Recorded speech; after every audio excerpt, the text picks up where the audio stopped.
The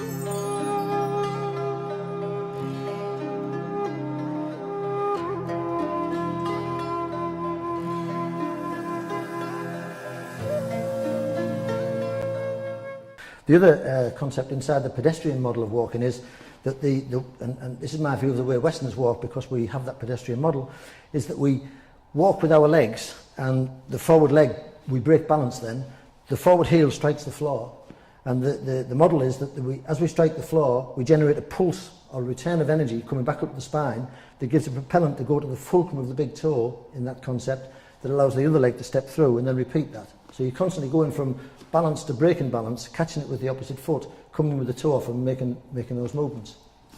When you look at the way Hatsumi walks, he carries his centres of gravity in a totally different way.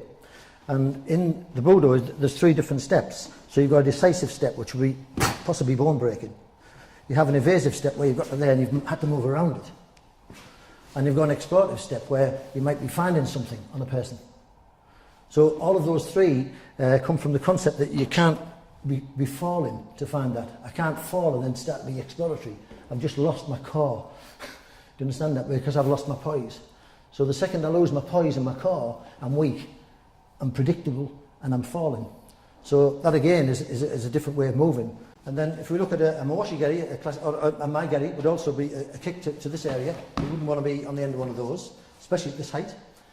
So again, the options are to block this way or to the outside. So you block it this way, which leaves you very vulnerable to a posterior attack. Because if I block effectively, even that or a gai kazuki could get me kidneys or anything else. So again, when you're blocking, you've got to be counterbalancing and counter-attacking in a sense. So if I was looking at that situation now, I don't want to be there. So if you look at the way I'm stepping, I'm not using that step. What I'm using is, I've got to float my walk out of the way of the punch. Does that make sense? So I've got to go forward here, taking this balance with the options I've got, which would be cloth grab or whatever we've got. Then a higher kick would be to this area, a mawashi geri, which again you don't want to be on the other end of, especially what we looked at earlier. Left jaw would just take you straight out. So this is the sort of speed that a mawashi geri would come at. And you can see that his body propels from there to here, so now he's in reach with his hands for you rappen, gai kazuki, everything else. So again, if I just try and stop that, I've got to stop this onslaught as well. So again, the Budo mechanism of that is to... That's one option. Another option is to just be in a different place.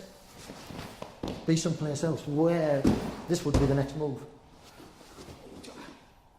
And that would be the next action. So you can see that I'm using my feet all of the time to bring him to places where he's less likely to be able to counteract me, and I can walk around him. Does that make sense? So that's the way that we would work against that kind of a force, because it's too, as you see one more time, it's too big a force. If you're blocking, and it's not going to be being here, because if I'm over here, he's just going to after the kick. Yeah, I was going to say after the kick, follow up and see what will come next. So it's like, I'm safe. I'm not safe at all. So you understand? I've got to stop him. I've got to stop him. And you've got to take on that kind of speed of power, otherwise you're wrong. See, yeah. See, this is not safe. He's going to get me. Do you understand? So it's no good coming out here blocking. In my view, I want to be where his claw is. And you can see what I'm doing now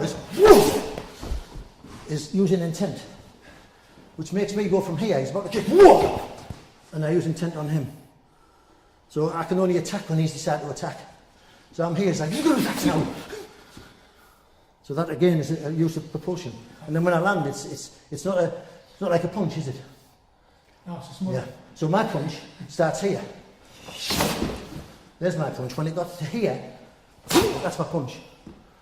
Do you get me? So I'm landing. There's my punch. Doesn't come from here at all. So that's a big difference with ours. I'm moving mass to there, and then punching from that propulsion, which again fits with tensegrity because it's compression, expansion. So if we both meet, and his strike was strong and powerful, then at this point you've got a fulcrum. Now what you've got with the fulcrum is you've got a moment. Now you've got two choices at the moment. If I try to shift the load, I've got a lot of mass to move, so I'm going to need a lot of power, a lot of inertia, a lot of force. If however I shift the moment, that'll shift the load. That's another biomechanical principle. So at that point, we're meeting, and James can be strong, strong, strong. So we're strong, strong, strong. So then I change the fulcrum. Does that make sense? So, hi! You've got strength, it's gone. The other way that this works is, hi! You send a totally different message through your stick. So when it meets, hi! It has the power to transmit through his body because it's a force going in through the interface.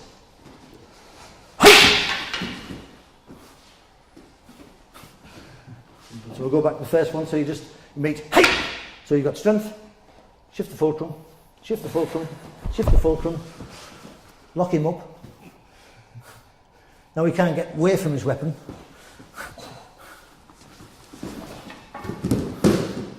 So again, you can see that principle at work. It's overcoming the strength aspect of it. Never trust a person when they ask for the weapon back. You can see what I can do with this thumb. I can make his whole body revolve around that axis.